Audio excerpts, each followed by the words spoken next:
Hello friends, welcome to my channel. आज मैं आपको जो बुक के बारे में बताने जा रही हूँ उसका नाम है 7 habits of highly effective people. So now let's begin. अगर ये 7 हैबिट हम अपनी लाइफ में इंक्लूड कर ले तो लाइफ काफी बेटर बन सकती है। हैबिट्स वो रिपीटेड टास्क है जो हम डेली अपनी लाइफ में फॉलो करते हैं। हैबिट्स की वजह से ही हमारा कैरेक्टर एंड लाइफ बनती है और उस पर ध्यान देना भी बहुत जरूरी है।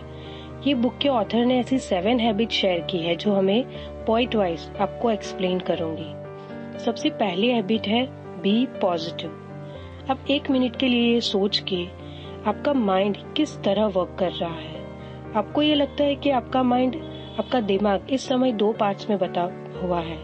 एक तरफ आप मेरा वीडियो देख के उसके इन्फॉर्मेशन को सुन रहे हो और दूसरी तरफ उसको समझने की कोशिश कर रहे हो कि उससे क्या सीखने को मिलेगा। आपने अभी जो किया वो करने की कैपेबिलिटी सिर्फ इंसान में होती है, जानवरों में नहीं। इसे कहते हैं सेल्फ अवेयरनेस या अपनी थॉट प्रोसेस को सोचने की कैपेबिलिटी। इससे ही दूसरों के और खुद के एक्सपीरियंस से हम अलग अलग चीज सीख सकते हैं। यही वजह है कि हम नई आदत डाल सकते हैं और पुरानी आदत छोड़ सकते हैं। ऑथर बताते हैं कि मैक्सिमम टाइम हम खुद वैसे ही देखते हैं जैसे दूसरे हमारे बारे में सोचते हैं या समझते हैं, एंड हम दूसरों को वैसे ही देखते हैं जैसे हम खुद होते हैं। फॉर एग्जाम्पल, किसी ने कहा तुम कभी टाइम पर नहीं आते हो, तुम कभी चीजों को ठीक तरीके से नहीं करते हो, या तुम्हें तो आर्टिस्ट होना चाहिए।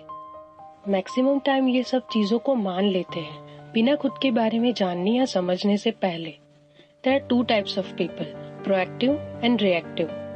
प्रोएक्टिव लोग वो होते हैं जो हर चीज के लिए पहले से प्रिपेयर होते हैं एंड रिस्पॉन्सिबल होते हैं। रिएक्टिव लोग वो होते हैं जो पहले से कभी भी प्रिपेयर नहीं रहते हैं और जो सिचुएशन आने पे बस अपना रिएक्शंस देते हैं। उसको एक एग्जाम्पल के साथ समझते हैं तो आप उसको और क्लियरली समझ पाओगे। Reactive language, proactive language. Reactive लोग कुछ ऐसे सोचते हैं कि मैं इन सिचुएशन में कुछ नहीं कर सकता। प्रोएक्टिव सोचते हैं आइए हम अपने ऑप्शंस देखते हैं। वो मुझे बहुत गुस्सा दिला देता है, मैं अपने इमोशंस को कंट्रोल कर सकता हूँ, काश मैं ये कर पाता, मैं करूँगा। रिएक्टिव लैंग्वेज को सबसे बड़ी प्रॉब्लम ये है कि उन्हें पहले से ही सब कुछ मान लिया है। वे खुद को सिचुएशन का शिकार मान लेते हैं। वो यही मान लेते हैं कि सिचुएशन पे उनका कोई कंट्रोल नहीं है।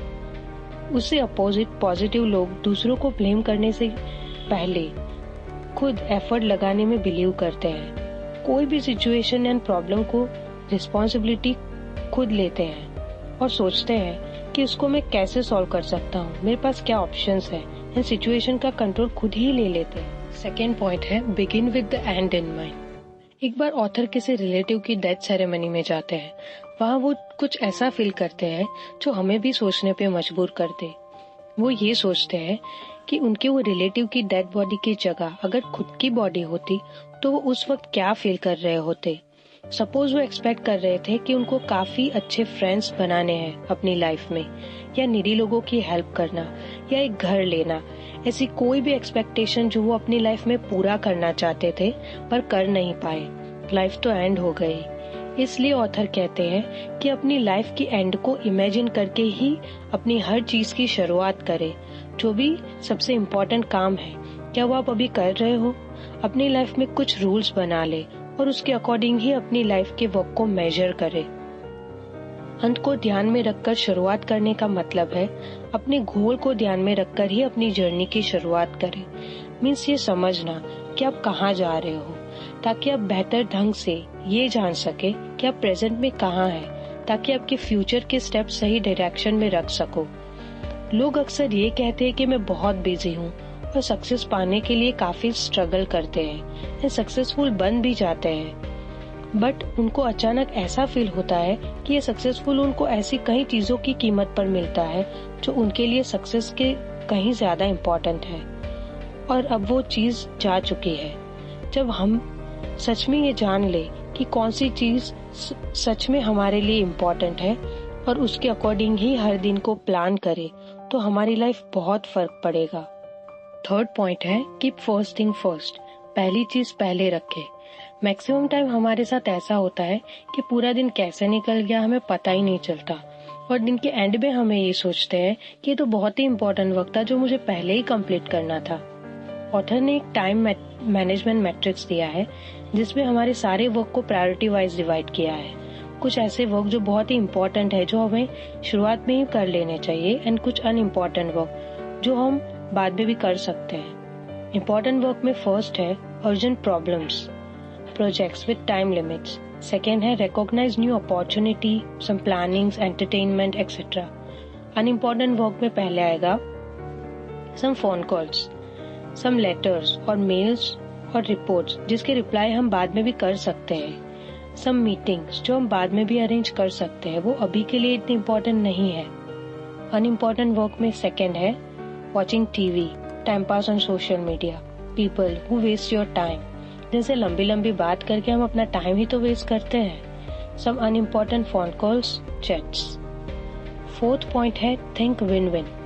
वर्ल्ड का हर पर्सन जीतना ही चाहता है, जीतने के बारे में ही सोचता है और ये सोचने में कोई बुराई भी नहीं है, पर सक्सेस का मतलब दूसरों का फेलियर नहीं है। दूसरों की कीमत पर या उन्हें सक्सेस ना मिले ये सोचकर नहीं मिलता जाता है। विन विन सिचुएशन वो है जिसमें दूसरे भी विनर हो और वही सक्सेस एक्चुअल सक्सेस है। फिफ्थ पॉइंट है seek first to understand and then to be understood. पहले समझने की कोशिश करे फिर समझे जाने की। मैक्सिमम टाइम ऐसा ही होता है जो मैंने नोटिस किया है कि लोग बोलते ही इसीलिए है कि वो अपने आप को सच प्रूव कर सके और वो चाहते हैं कि दूसरे उनको सुने एंड वो दूसरों को सुनते हैं लेकिन समझ नहीं पाते ठीक से।